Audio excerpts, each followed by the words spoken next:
देखो आगे क्वेश्चन पढ़ेंगे, क्या दिया है, mister Kasam run a small business of making earthen pot. तो मिस्टर कासम जो है वो पॉट बनाते हैं। He makes certain number of pots on daily basis. रोज जो है वो कुछ पॉट्स बनाते हैं, बरोबर। Production cost of each pot is 40 more than 10 times the total number of pots. तो यहां पर देखो दो चीजें, प्रोडक्शन कॉस्ट है ऑफ ईच पॉट, बराबर, और दूसरा है टोटल नंबर ऑफ पॉट्स। तो production cost of each pot is 40 more than 10 times the total number of pots. जो भी वो प्रोड्यूस करते हैं उसका कॉस्ट 10 टाइम्स ज्यादा है जितने वो पॉट बनाते हैं उससे। He make in one day. If the production cost of all pots per day is 600, जितने भी वो पॉट एक दिन में बनाते हैं टोटल कितना खर्चा आता है उसके ऊपर 600। Find the production cost of one pot and the total number of pots he makes per day. दो चीज पूछा है यहाँ पर, क्या पूछा है, production cost of all the pots, sorry production cost of one pot and number of pots he make every day, ये पूछा है। क्या पूछा है आपको कि एक का पॉट का कितना खर्चा आएगा और वो कितने पॉट एक दिन में बनाते। तो यहां पर मैं पहले क्या कर लेता हूं, let the number of pot produce every day be X. तो एक दिन में वो कितने पॉट बना रहे हैं, एक्स बना रहे हैं। अब यहां से मेरी कंडीशन लिख लेगी, देखो गौर करना, बराबर। अब यहां पर मुझे ये तो मिल गया कि नंबर ऑफ पॉट्स वो एक दिन में एक्स बना रहे हैं। दूसरा मुझे क्या बोला उसने कि एक पॉट बनाने में कितना कॉस्ट आता है। तो उसके लिए मुझे उधर कंडीशन दी है कि production cost of one pot is 40 more. तो यहां पर लिख लेता हूं मैं, production cost of one pot is equal to, क्या दिया देखो, इज 40 मोर। तो देखो जो भी आपका एक पॉट बनाने का कॉस्ट आ रहा है वो कितना है, 40 मोर।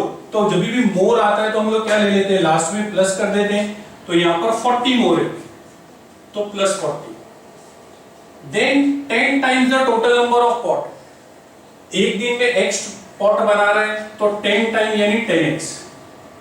तो ये जो है आपका प्रोडक्शन कॉस्ट आ गया एक पॉट का। तो एक पॉट बनाने के लिए कितना पैसा लग रहा है, 10x प्लस 40। एक पॉट बनाने के लिए इतना पैसा लगा, ये मुझे कंडीशन से मिला। और कितने पॉट बनाए मैंने, x पॉट बनाए। तो एक पॉट बनाने में इतना पैसा लग रहा है। अगर दो पॉट बनाना होता कितना पैसा लगता, तो मल्टीप्लाई बाय 2 कर देता।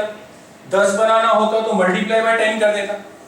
यहां पर कितने पॉट बनाए हैं, x, तो मल्टीप्लाई बाय x, बरोबर।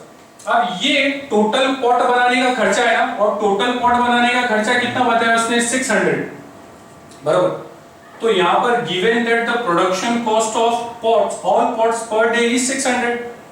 तो from given condition, from the given condition we get, तो देखो एक पॉट का कितना खर्चा आया था, 10x प्लस 40। कितने पॉट बनाए, x, मल्टीप्लाई किए तो टोटल खर्चा कितना आ रहा है, 600। समझ में आया। अब मैं क्या कर लेता हूं, यहां पर सॉल्व कर लेता हूं उसको। तो ये जब अंदर मल्टीप्लाई होगा तो 10x स्क्वायर हो गया plus 40 into x 40x।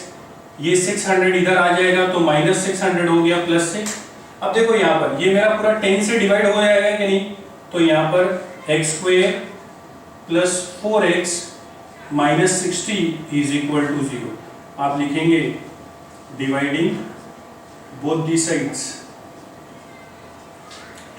Bye 10। तो ये मेरी क्वाड्रेटिक इक्वेशन आ गई। मल्टीप्लाई करूंगा तो दो नंबर मुझे क्या मिलना चाहिए, 60 मिलना चाहिए, और प्लस माइनस करूंगा तो 4 मिलना चाहिए। तो वो दो नंबर कौन से मेरे, 10 और 6। मैंने सॉल्व कर लिया तो दो वैल्यू है, माइनस 10 और 6। लेकिन नंबर ऑफ पॉट नेगेटिव नहीं हो सकते ना, तो therefore x does not equal to minus 10। तो therefore x is equal to 6। तो एक दिन में वो कितने पॉट बनाते हैं, 6 पॉट बनाते हैं। अब एक पॉट का हमको प्रोडक्शन कॉस्ट भी ढूंढना था, तो प्रोडक्शन कॉस्ट क्या था आपका? प्रोडक्शन कॉस्ट था 10x प्लस 40, तो 10 मल्टीप्लाई बाय x कितना है? 6 प्लस 40, तो 10 6 is 60 plus 40 is equal to 100। तो मुझे मिल गया बरोबर, production cost of one pot is ₹100, और कितने पॉट बना रहे हैं, and the number of pot he makes per day is 6। आया समझ में? ठीक है।